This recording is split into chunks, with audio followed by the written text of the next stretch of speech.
Hello guys, welcome to another video. My name is Maku. Hello guys, it's Kobayashi. And today's going to be a different style of video. We're going to be talking about the 10 best arcs in anime. Keep in mind this is our opinion, and I'll go ahead and start it off. And coming in at number 10, we have the 10 Commandments arc from 7 Deadly Sins. The 10 Commandments, as suggested in the name, is made up of an organization that is made up of 10 demons that want to annihilate the Kingdom of Leonis. If you do not know, the Kingdom of Leonis is a main setting of 7 Deadly Sins. The goal of 10 Commandments is to retain back the Prince of Demons and return him back to Purgatory and to remain as a rightful ruler of the demons. In this arc, you'll be introduced to a very special character who is an integral part of the story. I do highly recommend you to watch it, and if you do enjoy it, please let us know in the comments down below. And coming into number 9, we have the Entertainment District arc from Demon Slayer. Tanjiro and his friends accompany the Sound Hashira Tengen Uzui to an entertainment district where all 3 of his wives were gathering intel before all 3 disappeared. During in this arc, we get to see Tanjiro, Inosuke, Zenitsu cross-dress to infiltrate the entertainment district. Also, we get to see Tanjiro able to use more of his sun-breathing techniques, as well as a new form from Nezuko, and lastly, an epic battle with Upper Moon 6. And coming in at number 8, we have the Sports Festival arc from My Hero Academia. The children of UA will have to show off their attributes for pro heroes to assess them to take under their wing. Deku in this arc demonstrates courage that we haven't seen before and proves vital to this arc. This is a tournament style arc in which pro heroes will decide which student impresses them to take under their wing. In this tournament, we will see many young fighters, and one impressive one would be the Deku versus Todoroki. And as to why I mentioned that fight in specific, it's a quick glimpse on Todoroki's background and a confrontation between the number 2 hero and Endeavor, his father. Coming into number 8, we have the L arc from Death Note. A 17-year-old named Light Yagami and an eccentric detective named L team up to track down the mysterious killer called Kira. This is a cat and mouse battle between Light, who is Kira, and L, who is suspicious of Light being Kira.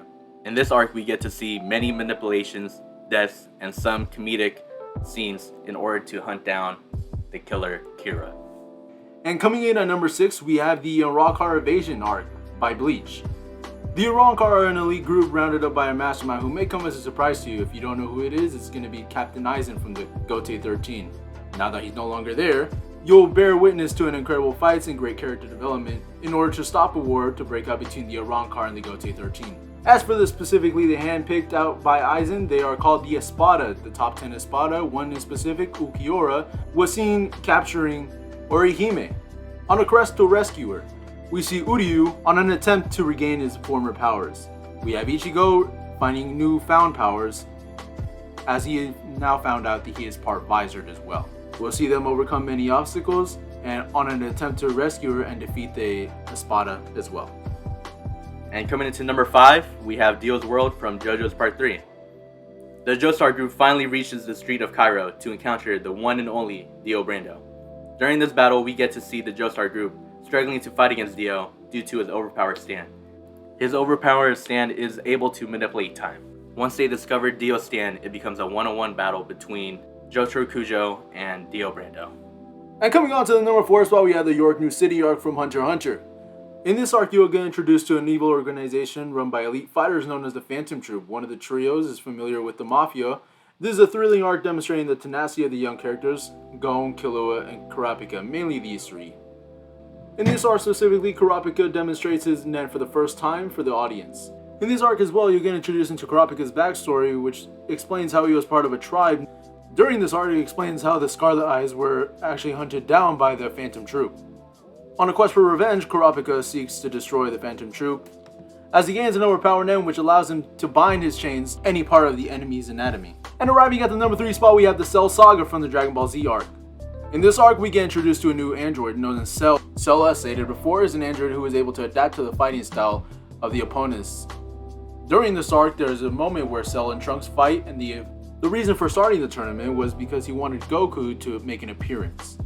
Unfortunate for him, then later towards the tournament, Goku, while he is fighting Cell, Goku actually proposes to stand down and he invites his son to come over and actually fight with Cell. As he told Cell beforehand, he believes that he has way more potential than he does.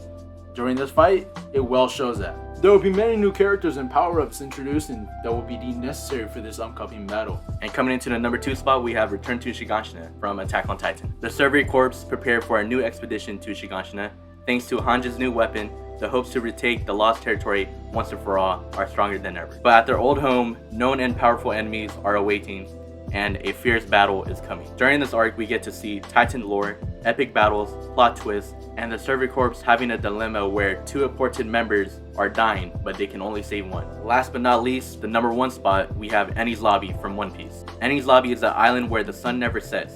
It's one of 3 major strongholds of the world government and the headquarters of CP9.